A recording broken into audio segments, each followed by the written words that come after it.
Hey, what's going on, everyone? Boyle on here, and hope everyone's having an awesome day today. And TGI Friday, because we have the weekly blog post that just came out with some interesting new kit details for Beast coming in this next patch. Also, we have some news about the Blob being farmable now. So without further ado, let's get into it. Right, so let's go over the blog post together, shall we? So it's titled The Mutant Scientist, and there's a photo of Beast looking very blue and very beastly there. I don't mind this this model for him. So let's see how it looks in game though with the animations. Greetings, Commander. The X-Men's genius gentle giant is leaving his lab for the battlefield, and this week we're diving into his kit for analysis. Along with this famous furry new friend, a mutant protector is moving into the arena store. Nick Fury is also clocking, so we're getting Nick Fury back. Blah blah blah blah blah. Step aboard the Blackbird, and we're headed over to visit the Uncanny X-Men. So we have Beast kit here. Well, we have a discussion of Beast here. Wield brains and brawn on the battlefield with Beast, the X-Men's newest member. Beast is a mutant endowed with the incredible strength of muscle and mind. Physically, he possesses superhuman reflexes, agility, and healing, along with the strength to lift over 10 tons. Mentally, Beast is one of the most intelligent people on Earth, possessing a genius-level IQ. As a member of the X-Men team, Beast is a support specialist who uses science to backstop his allies.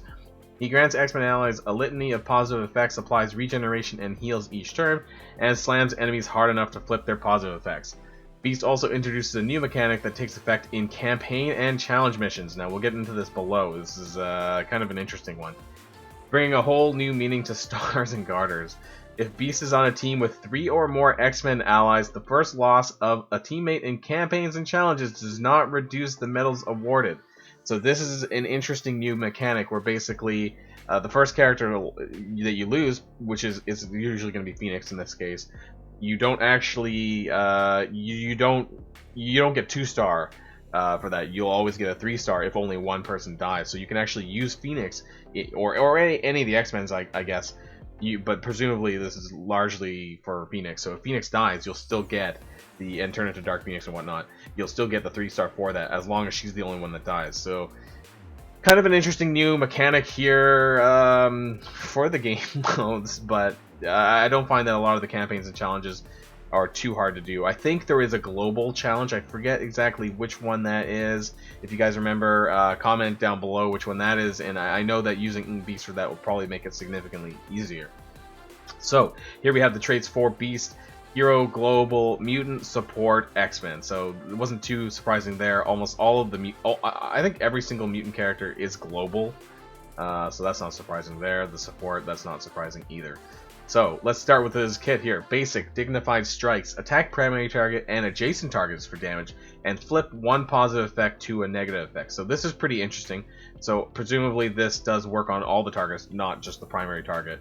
Flipping one, that's not too bad. But this attack flips 2 positive effects and negative effects during a counter attack or an assist. So this will only hit the primary target, one target, rather than this part here, which actually hits all adjacent targets as well.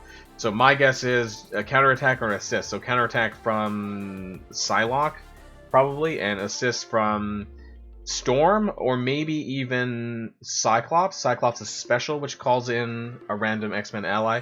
That might count towards flipping these for the 2 positive effects as well. So this makes it sound like either you want to have both Storm or Psylocke in the party, or both, to maximize this sort of flipping part, and Cyclops. So I don't know, maybe, or you'll have to choose, I guess, between Psylocke and Storm, possibly, depending on the game mode and what you're using him for. The special, Volatile Experiment. This is a turn 1 ability. Energy cost 3 out of 3. Clear 2 negative effects for self. Heal the 2 most injured allies for a % of this character's max health, and attack all enemies for damage. So this is good. We'll have to see what kind of percentages this will be. It attacks everyone, so that's kind of neat. And it heals, but it only heals the 2 most injured allies for %. So we'll have to see what kind of % this is as well. We don't have any numbers here, just like the Squirrel Girl kit from last week. We don't have any particular numbers, so we'll have to wait and see what that does. Hopefully after the patch on Tuesday, and we have details of the patch being on Tuesday as well. That was in the data mines earlier. It cleared 2 negative effects for self, so unfortunately it doesn't clear for other party members, but yeah, we'll have to see what the numbers are for the healing. And his ultimate, Mutant Enhancement. Energy costs 4 out of 6. Apply offense up, so this is a turn 2 ability. Apply offense up to self and all blaster, Brawler, and X-Men allies. So this is interesting because it's Blaster and Brawler and X-Men allies. So X-Men allies are guaranteed to get offense up, but it also does apply to any Blaster or Brawler character. So you could use Beast in the sense outside of X-Men that have these tags available. Apply defense up to self and all Protector, Controller, and X-Men allies. Again, same thing. As far as I'm reading this, and if this is how it actually works in the game, we'll have to see, because, you know, they're really bad when it comes to implementing everything in the text, and the text isn't always what actually happens. So we'll have to wait and see how that does. But Protector and Controller and X-Men allies. So you might be able to use this, again, in another team where it applies defense up to these characters, whoever that would be. Apply speed up and grant ability energy to self and all support and X-Men allies. So all X-Men allies are going to get speed up and ability energy, presumably. And all support allies. So who knows? Maybe if you pair Beast up with another team that has support characters, they would get ability energy as well. And the first thing that comes to mind is Squirrel Girl, because Squirrel Girl was noted to be a support tag character. So I don't know, is Beast going to be the 5th member of the Young Avengers until they get their 5th? Who knows? And finally, apply regeneration to all X-Men allies. So this is X-Men specific, so this won't apply to anyone else that you're using him with, just X-Men characters only. And the passive, Stars and Garters. So this is what we were talking about up above. If this character has 3 or more X-Men allies at the start of a battle, the first ally death does not count towards the loss of a medal in campaigns and challenges. Now, like I said before, this is probably relating to Phoenix, because we all know that when Phoenix dies, and it turns into Dark Phoenix and whatnot, that counts as Phoenix dying. So therefore, that you won't get a 3-star for whatever you're using her for. And I know there was a lot of complaints, at least in the latest, I think maybe Heroes and Nexus chapter and something like that. But there's a few support or global, anywhere that you might be able to use the two together, Beast and Phoenix, then that would be a great way to get through some of the more challenging missions. And then on turn, apply regeneration to the most injured ally. So this will work on anyone. And then if that ally happens to be an X-Men, heal them for a percent of this character's max health. So again, we don't really know what that percent is. Hopefully it's somewhere at least 20%, something useful. But it only applies to one character. And then gain resistance, X-Men allies gain resistance. This is a pretty standard passive that a lot of characters get something like this on a new team. Or on a team, rather. So the passive is a bit underwhelming in terms of the healing part, because it's only one character, but I think it's largely to do with this part here. So, and it makes me wonder what's Beast's main objective? What will people mostly be using for? Is it just for this? You know, is he mainly going to be a campaign and challenge sort of character?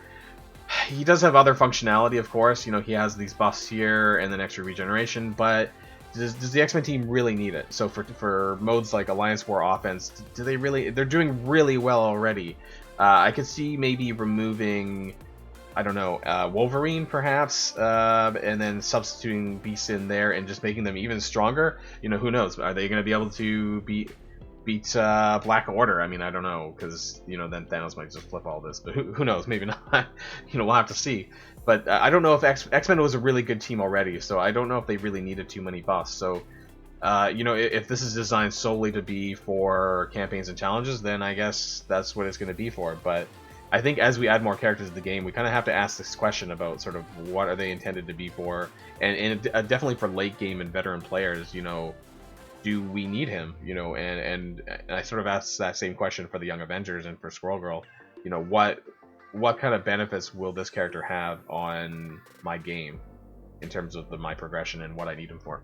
But anyways, guys, so here we are on the Arena Store update. So Blob is moving to the Arena Store. I'm a bit surprised on this one. I actually thought he might have been going into the Raid Store rather than the Arena, but I'm not complaining. I think I have like 40 to 50,000 Arena credits saved up, because once I max Crystal, you know, I'm in the top 10 Arena like almost every day, so I'm generating a ton of Arena credits. I know not everyone's in that position, but for me, it's going to mean a very quick Blob 7-star farm, which is great. I actually really enjoyed the Brotherhood 2.0. They're very great, and they're very good in crushing Shield Coulson teams, and quite a few other teams as well, but I primarily save them for Shield Coulson. Sometimes maybe if there's a super huge Hero Brawler team out there, because Blob is really good at taking damage from characters like Captain Marvel, because Toad goes first when you pair them together. giving the taunt to Blob. So the Blob, I actually really like Blob. I think he's one of my favorite sort of New Brotherhood characters. And he does a lot of damage, and he does his job well. So looking forward to getting him to 7-star. But we do have the Nick Fury event coming back around if you still need Nick Fury. I don't know when they're going to add him to the permanent events. You know, just like how they did for Iron Man, they really need to add another character to this. Either Star-Lord or Nick Fury. They're the most recent ones, I guess, after Iron Man. Definitely deserving to be a permanent event, because we have so many legendary events that even though they're every 2 or so weeks, they really need to make one or more really at this point more permanent as we get more legendary events.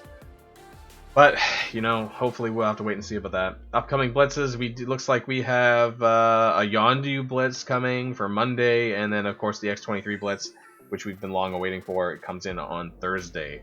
So nothing too exciting for Monday. Kind of glad. I really need a break from all the blitzing, you know, the Unity event, and then we had the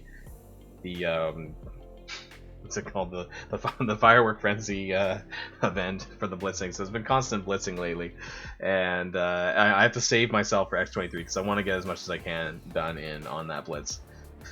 Bonus events coming up. We have Mercs, double event for Merc Mayhem. So bonus Merc events, bonus double shards for Mercs, and bonus double shards for Kree at some point as well. So I assume this is for Payday. It doesn't mention, but I imagine that's for Payday coming up maybe the week after that. So if you need any shards for that, then there you are there. And that's the end of the blog post. It was largely to do with Beast's kit and the introduction of Blob to the Arena store with a little bit extras there.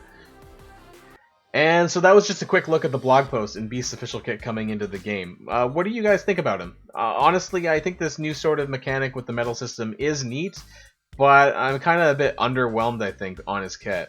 I'll have to do some theory crafting later on, though, and determine where I might slot him into my existing X-Men team, and for what game modes he might make the greatest impact.